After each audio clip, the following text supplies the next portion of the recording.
Om Namo Bhagavate Vasudevaya.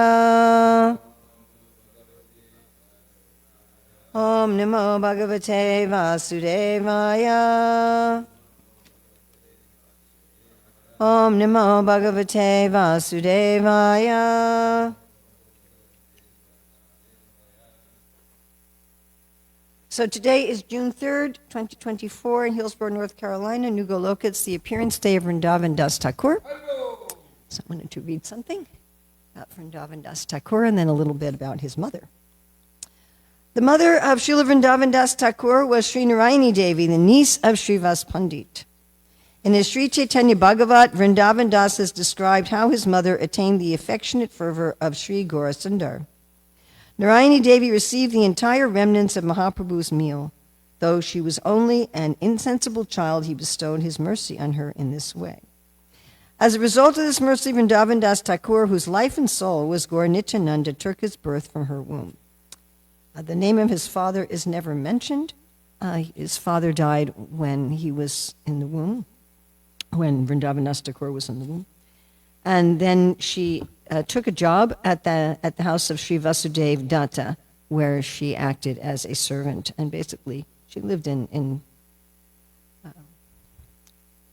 poverty. She raised Narayani raised Vrindavan Das Thakur in the home of the father of Sri Malini Devi, where she had accepted shelter. Vrindavan Das was born 4 years after Mahaprabhu took sannyas. When Mahaprabhu disappeared, he couldn't have been more than 20 years old. He was initiated by Sri Nityananda Prabhu and was apparently the last disciple whom Nityananda accepted. He accompanied Janava Mata to the Kaitari Maha Mahotsava. Krishnadas Kaviraj glorifies him as says Vrindavan Das Thakur is the Veda Vyas of the pastimes of Sri Chaitanya Mahaprabhu.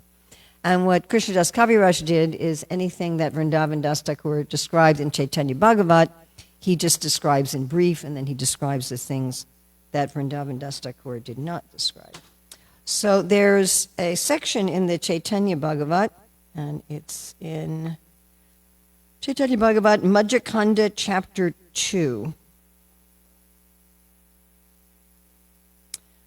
Srivas is most dear to the Lord. Remember, this is where Narayani, part of the family of Srivas Thakur, she was his niece. Srivas is most dear to the Lord. Therefore the Lord blessed him and everyone pleasant by placing his lotus feet upon their heads. Smiling, Vishwambar, that's a name for Lord Chaitanya, said, "May your attachment and attraction for me increase." The Lord spoke loudly like a roaring lion and addressed Srivas and said, "Oh Srivas, are you afraid of something? News has reached me that the government men want to capture you, and they have come with 2 boats. So this sometimes happens. Sometimes our devotees are preaching in some area that's dangerous, that the government doesn't approve. So just like I've been to Dubai, where the Hare Krishna movement is not legal, and we had a big festival, like over 1,000 people, and there was a kirtan going on the stage and selling books and CDs and stuff like that. It's difficult to sell books there also. The way we get books there is devotees. One devotee will bring 10 books in a suitcase, another devotee will bring another 10 books in a suitcase, and like that. So they had a big sign over the stage that said personality development. Anyway, so we're having this big festival going on, and then someone said, "Oh, one of the sheikhs is coming." In 30 seconds, anyone wearing saffron changed into Western-style clothing. Well, it was really funny seeing Jai Doi Maharaj with a pants and shirt and baseball cap. And all of the devotional books and CDs were put away. And they put out like Bollywood CDs. And then the kirtan on the stage, within just a few seconds, kirtan on the stage stopped and they started singing Bollywood songs. So this happens, sometimes, right, in places where when I was preaching in China, so they don't have freedom of assembly like we have in this country. You can't have a group of people congregate. So on Nrsimha Chaturdasi, I was there, we had a program in someone's apartment, and it took like 2 hours just to gather the people, because 2 people would come up, and then you'd wait 5 minutes, and then another 2 or 3 people would come up, then you wait another 5 or 6 minutes, then another few people would come up, And China was the only place that I didn't publicly walk around in a sari and tilak, or else you could get arrested and imprisoned or deported. And the devotees would come to the program, and then once they were at the program, they would put on tilak and so forth. So this sort of situation exists, right? Or we think in the former Soviet Union, of course, that was very extreme, if any of you have read Salted Bread. So this was what was going on. So Mahaprabhu says, news has reached me that the government men want to capture you, because there was a kirtan going on every night in Srivas Thakur's house. And they have come with 2 boats. I am the super soul within everyone's heart. Thus I control and direct everyone's activities according to my sweet will. The king can only capture you if I, being situated in his heart, prompt him to do so. Yet if for some reason he acts independently, do we have to listen to the super soul? No, we have free will. Yet if for some reason he acts independently and gives the order to capture you, then I will do the following. I will be the first to step into the boat and present myself before the king. Upon seeing me, do you think he can remain seated upon the throne? I will delude him, take control of him, and drag him down. Should this not happen, he has all these contingency plans. Should this not happen, then I will tell the king, listen to the truth, O king. Call all of your religious heads and judges to the court. Collect all of your elephants, horses, animals, and birds. Whatever creatures you have, bring them to your palace. Then order all your Qazi priests to read from your scriptures and inspire the creatures to such a state of spiritual emotion that they begin to cry. When his priests fail to do so, then I will reveal my potency to the king. I will say, O king, on the instructions of these same Qazi priests, whose lack of spiritual power we have already witnessed, you want to forbid the congregational chanting of the holy name of Krishna. Now you shall see my power to the full satisfaction of your eyes. Then I shall capture a mad elephant and bring him before the king, along with other elephants, horses, deer, and other animals, and instantly make them all cry in ecstasy and chant Krishna's name. I will make the king and all his men cry and chant Krishna's name. I know you don't believe that it is possible, but I will show you right now, and you can see for yourself. The Lord noticed a small girl who was the daughter of Srivas Pandit's brother named Narayani. So this is the mother of Vrindavan Das Thakur. Lord Gaurachandra, the Supreme Godhead, the super soul within everyone's heart, ordered the little girl, Narayani, chant Krishna's name and cry in ecstasy. The 4-year-old girl became extremely agitated with ecstatic spiritual emotions and cried out, "Oh Krishna!" She began to weep, losing all perception of the external world. Tears streamed down her body and she fell to the ground. Smiling, Lord Vishwambar said to Srivas, "Are your fears pacified now?" Vaishnavas will remember for many years to come how Narayani was a recipient of the Lord's mercy. So Narayani got this mercy from the Lord when she was 4 years old. And later when she grew up, she married. And she had Vrindavan Das Thakur, but she became widowed during her pregnancy. And she lived as a servant.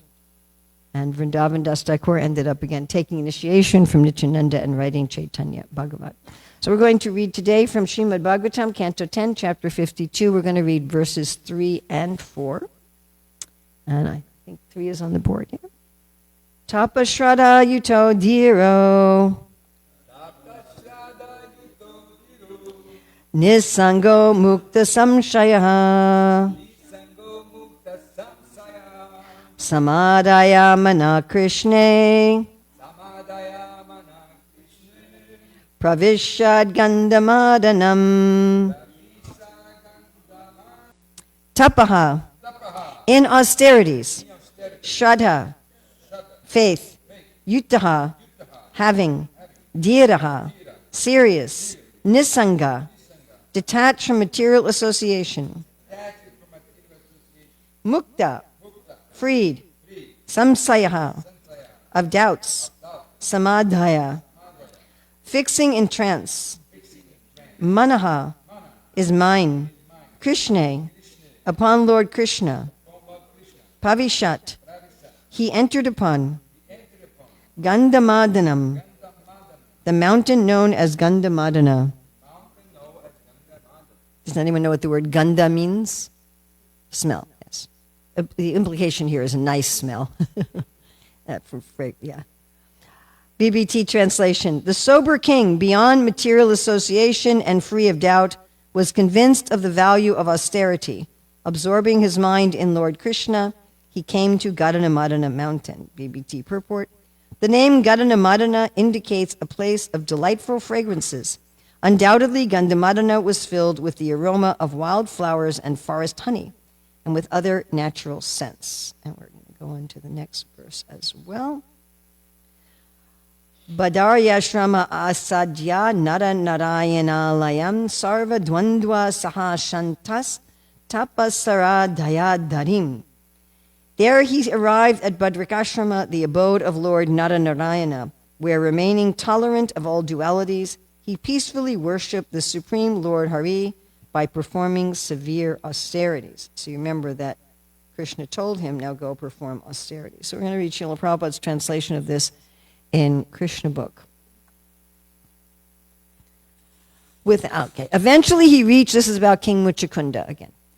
Eventually he reached the mountain known as Gandamadana, where there were many trees, such as sandalwood and other flowering trees, whose fragrance made anyone who reached them joyful. He decided to remain in that Gandamadana mountain region to execute austerities and penances for the rest of his life. It appears that this place is situated in the northernmost part of the Himalayan mountains, where the abode of Naranarayana is situated. This place is still existing and is called Bhadrakashrama. In Bhadrakashrama, he engaged himself in the worship of Lord Krishna, tolerating all kinds of pains and pleasures and the other dualities of this material world. And we're going to look now at the commentary of Srila Sanatana Goswami. That's for text 3. Maybe we can have up the Sanskrit for text 3. Expert at discriminating or tolerating even suffering, dhiraha. Devoid of desires for results from any other process, or devoid of internal or external relationships, nisangaha. Having great conviction or faith in devotion to the Lord's lotus feet, mukta samshayaha, or the faith being the cause of the bhakti, he fixed his mind on Krishna. Or because of being free of doubt, he was faithful in concentrating his mind on the attractive form of Krishna, the form of the highest bliss. He came to Gadamana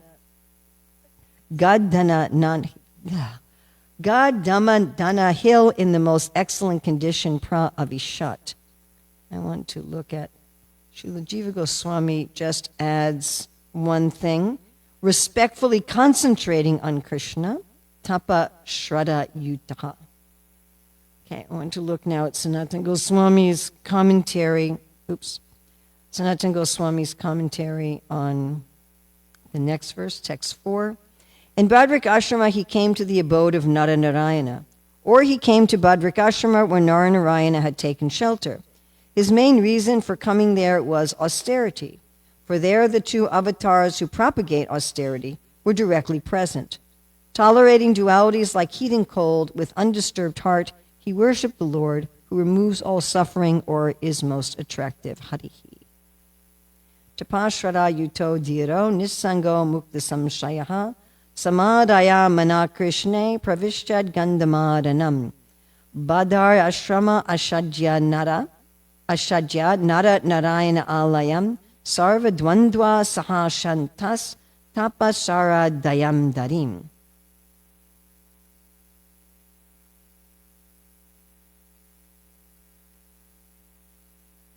Eventually, he reached the mountain known as Gandamadana, where there were many trees, such as sandalwood and other flowering trees, whose fragrance made anyone who reached them joyful.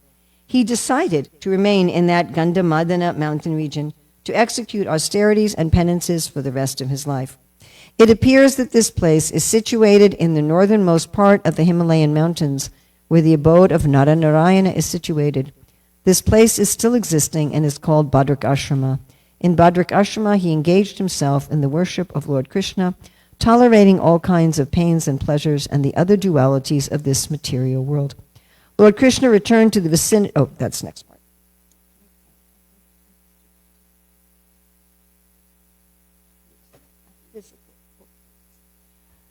So here we notice that King Muchukunda was told by Krishna, you can go wherever you like. Remember that?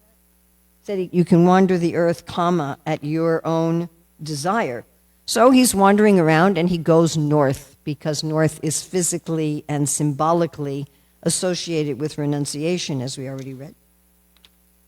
And there he comes to the ashram of Naranarayan Rishi, which has wonderful fragrances because all of the flowers and the trees. And he decides, as Prabhupada said, he came there and he said, this is a good place.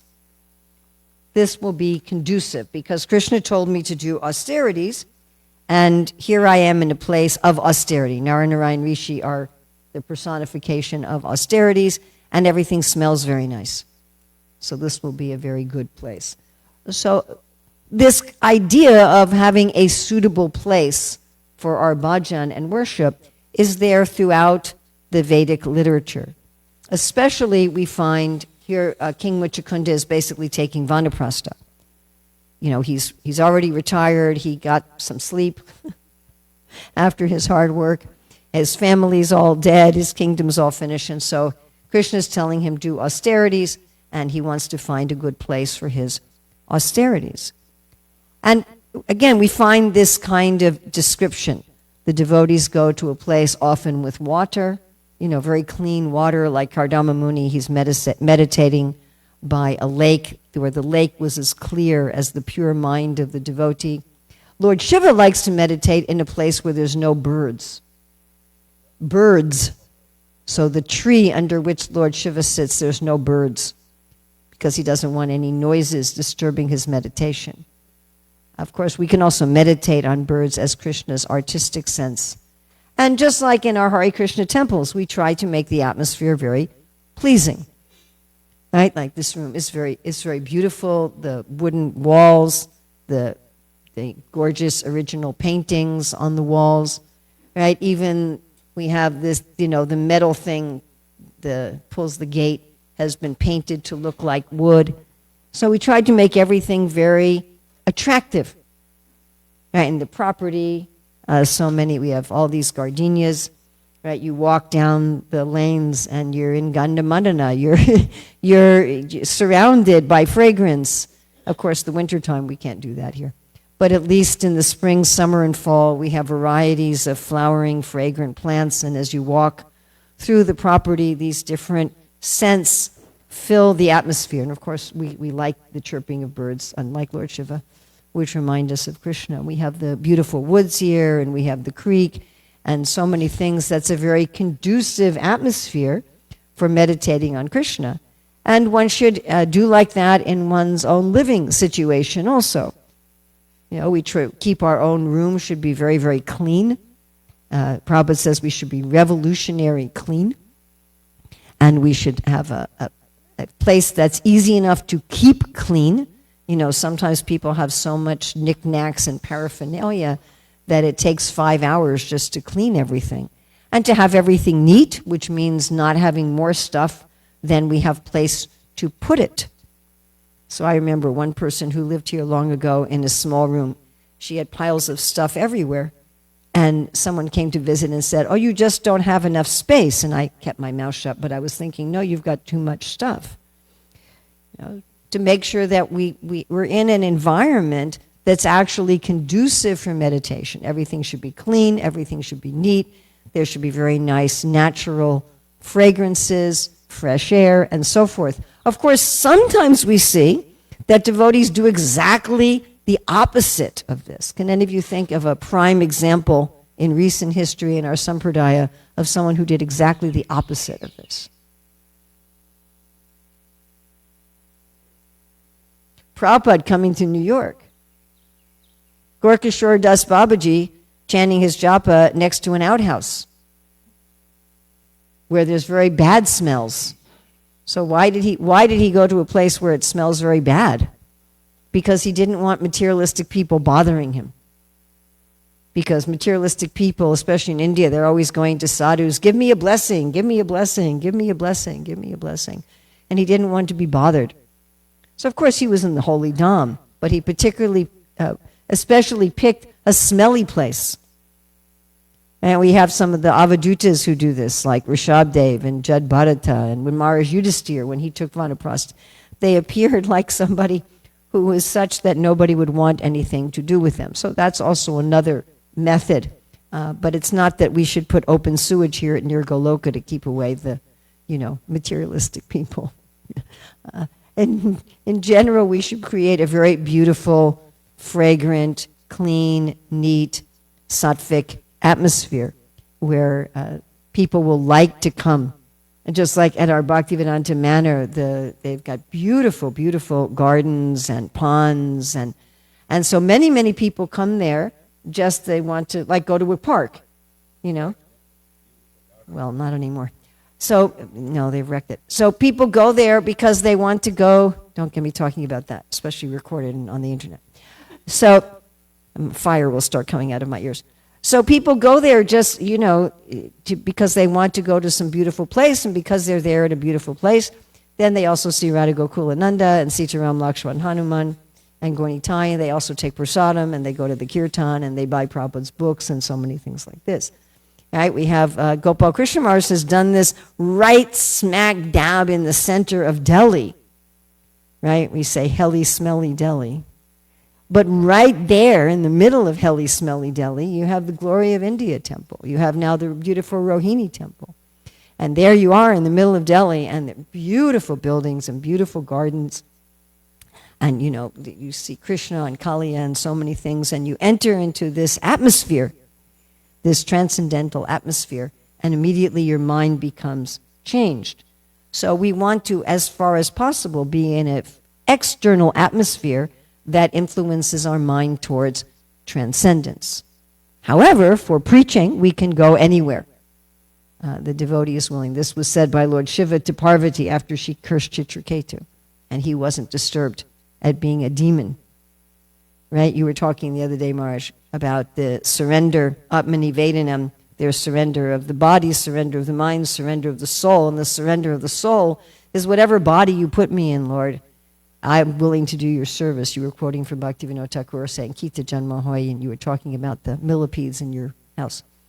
So, we're willing to be even in a hellish situation if that's going to be according to Krishna's desire.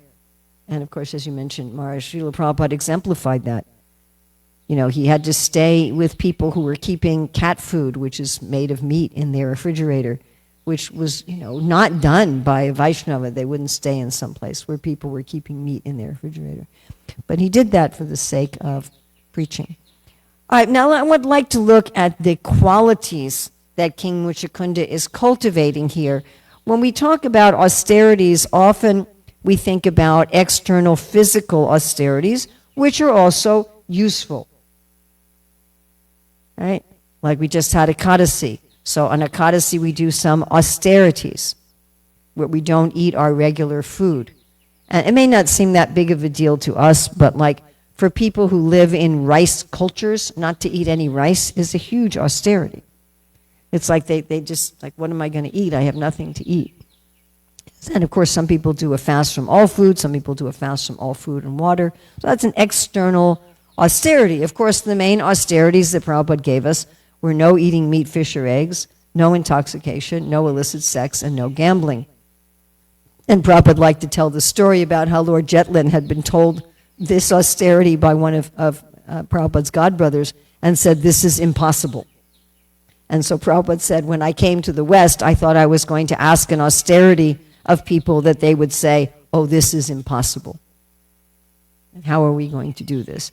And indeed, if you're working in the world and active in the world, having a strict vegetarian diet and eating only food cooked by devotees is not easy. We see many families, if both the husband and wife works, they don't have enough time to cook. And it actually is austerity. One has to go through some trouble that we're going to eat only pure vegetarian food cooked by devotees and properly offered to Krishna.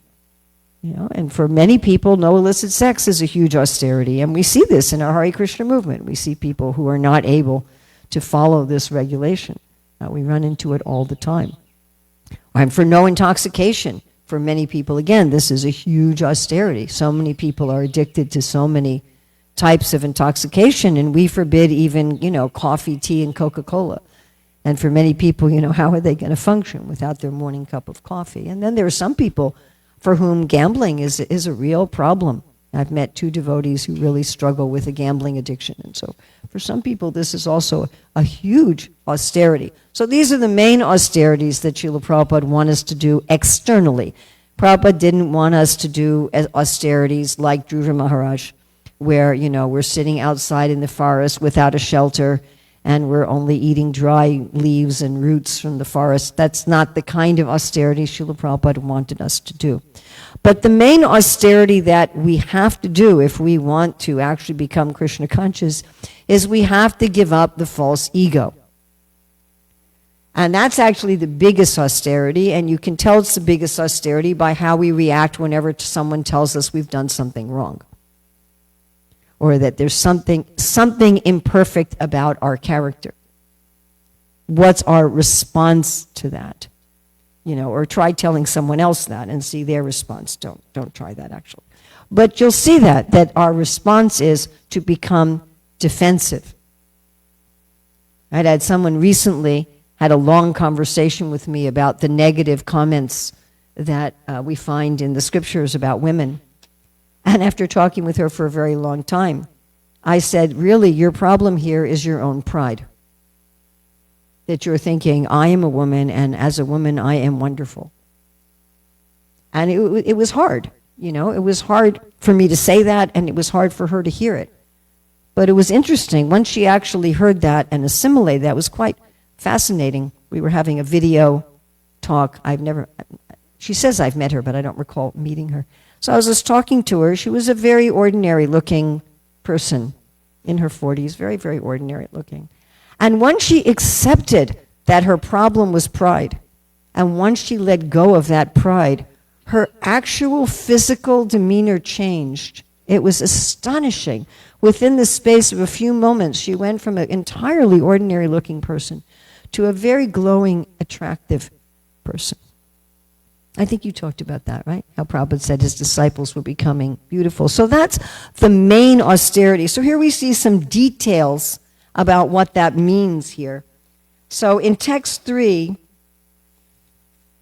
I want to look at text 4 particularly. We don't have time to do all of them. Sarva dvandva saha shantas. Sarva dvanda. Sarva means all. Dvanda means duality. Heat, cold, happiness, distress, honor, dishonor, fame, infamy, friends, enemies. Saha. Saha means strength or power.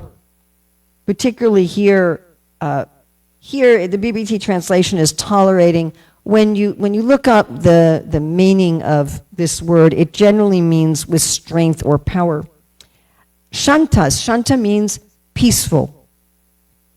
By his power, he became peaceful in the face of all dualities. So our false ego tells us, I like this, I don't like this. I like this, I don't like this. Honor is nice, dishonor is bad. Friends are good, enemies are bad.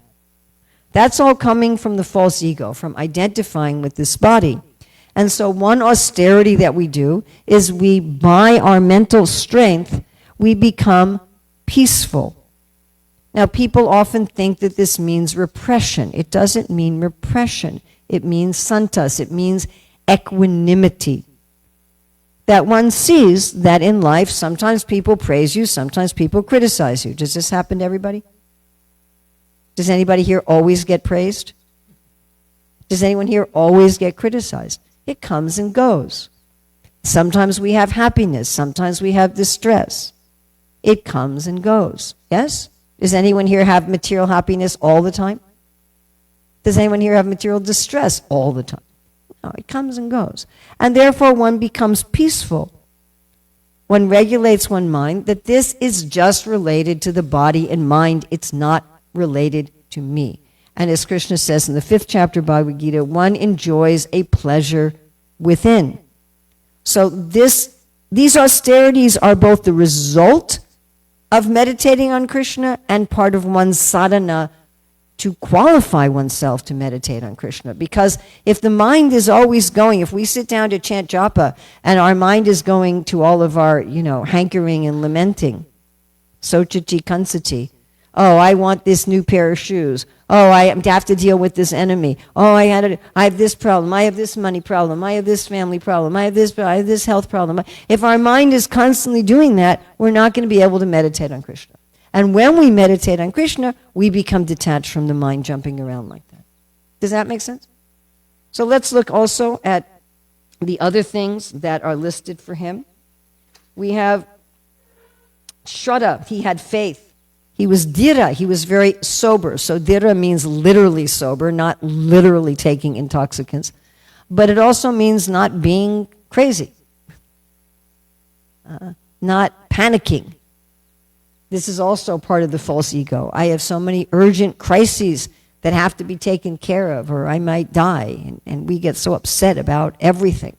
And I had someone else did this with me recently about Prabhupada's statement about women going into a total panic,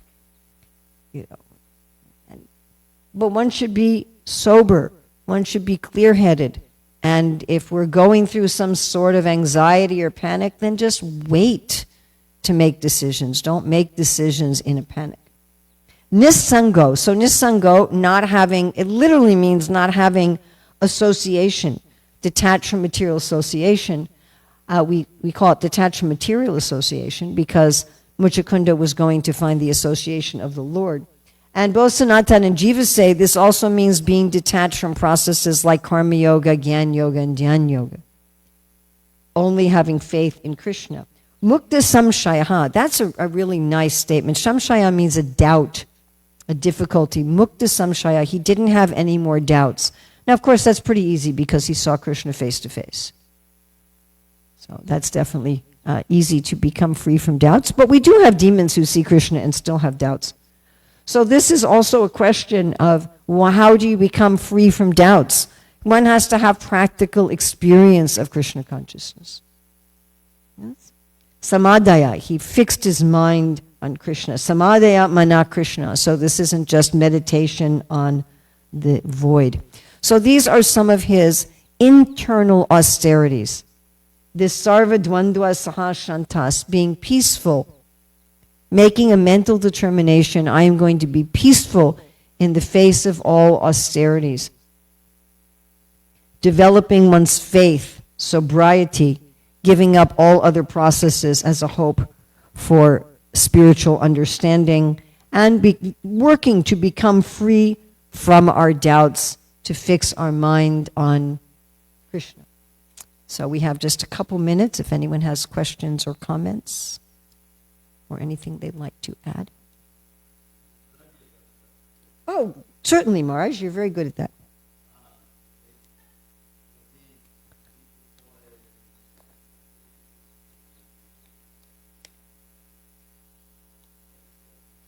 Very. Krishna emphasizes it throughout the Gita and emphasizes throughout the Bhagavatam how equanimity is very important.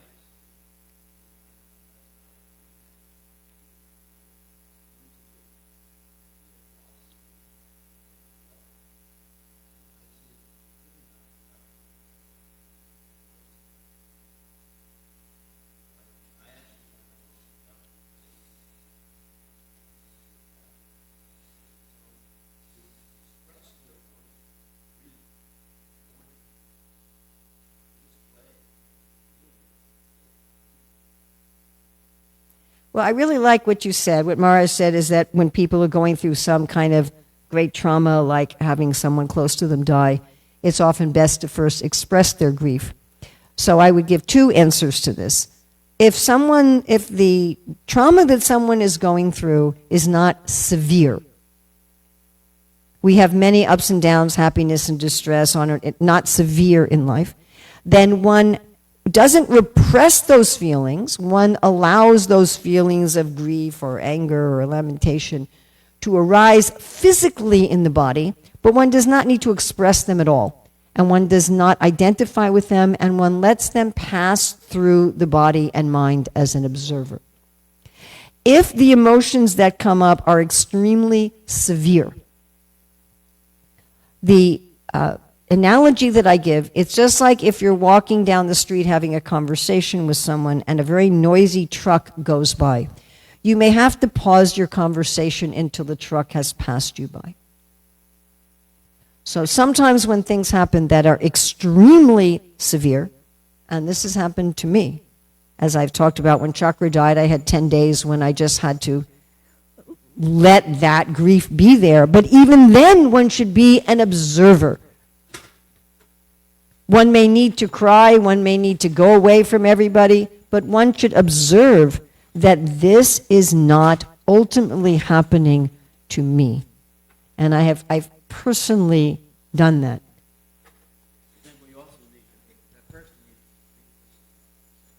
Well, that also is often very helpful, yes. Yes.